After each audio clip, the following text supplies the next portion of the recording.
Hello, my friends, and welcome back. I found an interesting article that I thought we should read together. Here it is. Wes Ball plans to create a world that people want to visit with his Zelda movie. Alright, we'll theorize in a second, but I think this is hinting at a Hyrule Kingdom, like for sure a Hyrule Kingdom in Universal Studios Nintendo Park. Alright, here we go. Ball says the truth is you learn something from every movie. He's kind of drawing on past influences to create this world. So I think that if you are interested in learning and theorizing more about Legend of Zelda movie, like the upcoming movie, I would definitely check out the Maze Runner trilogy and the Kingdom of the Planet of the Apes and kind of, as the word, amalgamate all that stuff into with the idea of Zelda, and that will probably give you a pretty good picture of what's going to go on if you're still a little bit skeptical. The Maze Runner movies were a huge training ground for me, just in terms of execution and working in the studio system and dealing with actors. It was my first time working with actors, all that kind of stuff. This is only my fourth movie, so I've learned a ton on this movie in particular, so Kingdom of the Planet of the Apes. So yeah, I think he's definitely going to, such a young director, definitely going to be drawing on past experiences to create something really awesome. He's a huge fan of the games, so he's got that approach to it as well. Here was like the big quote that I liked. They're asking him any specific skills about the making of the Kingdom of the Planet of the Apes that will help with Zelda, and he says there's nothing specific other than just put money on the screen, try and tell a good story, and create a world that people want to visit, and we'll take it from there, pretty much.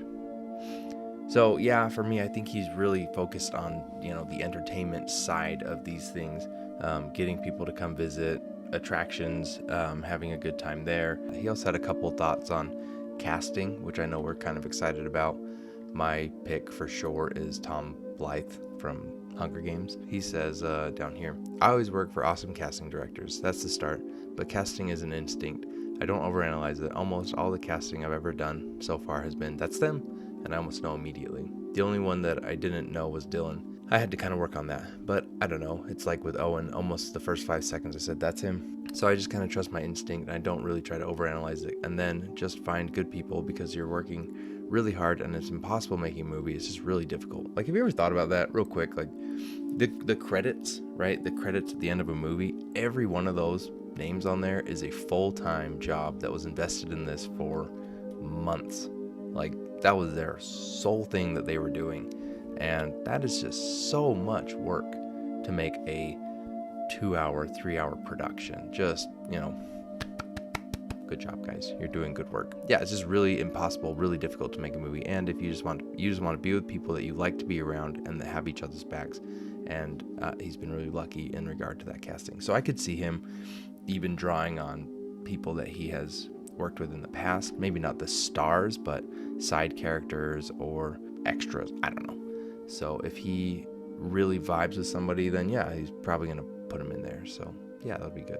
Wherever this goes, it'll be really interesting. It'll be fun to see what he does with the Hyrule Kingdom in general. I think the mood is going to be more like Twilight Princess based on the other movies that he's done. I think the story might be a little bit closer to Ocarina of Time, because Oat is the GOAT.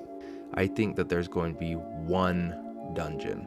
If it's a one-parter, and you guys know how I feel about 2 and 3-parters. Check out the video if you haven't seen that. I could see one dungeon with like puzzles for him to solve, but they got to do it so well, or it's going to look like forced. I worry that the dungeons will feel like a spy movie where it's just like Link is the hacker guy, and he's like, oh, I just gotta bypass the mainframe and I'm in, boom, now I got a sacred stone, or I've got the medallion, or whatever. If that's not the case, if there's no dungeons, I could definitely see it more of a Breath of the Wild open world kind of thing, where he just encounters different enemies, and maybe the dungeon section is for the Master Sword.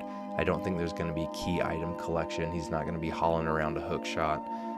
Bows, easy enough to find in the world, right? You can just go buy one of those instead of like getting the fairy bow. Same with slingshot, sledgehammers, bombs even, right? You can buy all those things. And so I don't think there's going to be a specific dungeon for a specific item that he needs in his quest. So we'll just see, but really interesting article. I thought it was kind of a fun thing to theorize about, and I'm really looking forward to seeing what they do with Hyrule Kingdom. I could see it easily being based on Hyrule Circuit from Mario Kart. It feels amusement parky already.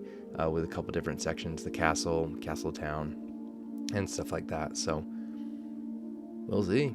Yeah, really looking forward to it. Who are your picks for actors? What are your thoughts on Hyrule Kingdom amusement park? And yeah, any other thoughts about the Zelda movie? Let me know in the comments below. We're going to be watching all the Maze Runner movies together, or a video about all the Maze Runner movies shortly to theorize about the Zelda movie as well as Kingdom of the Planet of the Apes. So if you're interested in that, please stick around and subscribe. You are awesome. I hope you have a lovely day. And with that, I'm out.